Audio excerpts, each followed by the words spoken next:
ইরানকে দুর্বল করতে তাদের হেভিওয়েট নেতাদের ওপর পরিকল্পিত হামলা চালিয়ে তাদের একে একে হত্যা করেছে যুক্তরাষ্ট্র ও ইসরায়েল। ইরানের সর্বোচ্চ ধর্মীয় নেতা আয়াতুল্লাহ আলী খামেনিকে দিয়ে শুরু করে আলী লারিজানি, আজিজ নাসিরজাদে সহ বহু গুরুত্বপূর্ণ নেতাদের নিহত হওয়ার পর যেন আর কোনোভাবেই শত্রুদের ছাড় দেবে না ইরান। আর তাই এবার ইসরায়েল যুক্তরাষ্ট্রের এবং তাদের বন্ধু দেশগুলোর ওপর শক্তিশালী হামলা করে তাদের ধ্বংস করার মিশনে নেমেছে ইরানি বাহিনী। মুখের কথায় ইরানকে বারবার হারিয়ে দিলেও কঠিন বাস্তবতা হাড়ে হাড়ে টের পাচ্ছে যুক্তরাষ্ট্র ও ইসরায়েল। কারণ তারা যত ইরানে হামলা করে ক্ষয়ক্ষতি করুক না কেন, কোনোভাবেই ঠেকানো যাচ্ছে না ইরানকে। শুরুতে ইরানকে হারানো সহজ বলে মনে করার খেসারত এবার দিতে হচ্ছে ট্রাম্প নেতানিয়াহুকে। আর তাই ট্রাম্প সুর নরম করলেও যুদ্ধ না থামানোর ঘোষণা দিয়েছে ইরান।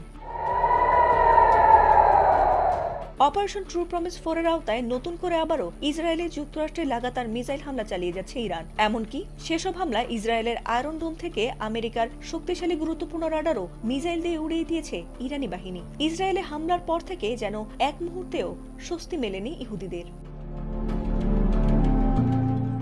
দফায় দফায় মিসাইল হামলায় ইসরায়েলে প্রতি মুহূর্তেই বাজছে সাইরেন, আর তাতে আতঙ্কে যে যার মতো ছুটে পালাচ্ছে জীবন বাঁচাতে। অনেকে আবার প্রাণ বাঁচাতে আশ্রয় নিচ্ছে মাটির নিচের বাংকারগুলোতে। তবে বাংকারে লুকিয়েও রেহাই পাচ্ছে না ইহুদিরা, কারণ ইরানের শক্তিশালী মিসাইলের আঘাতে পথে ঘাটে, বাড়িতে, এমনকি বাংকারেও নিহত হয়েছে বহু ইসরায়েলি। আর তাতে দুশ্চিন্তায় আতঙ্কে ঘুম হারাম হয়ে গেছে ইহুদিদের।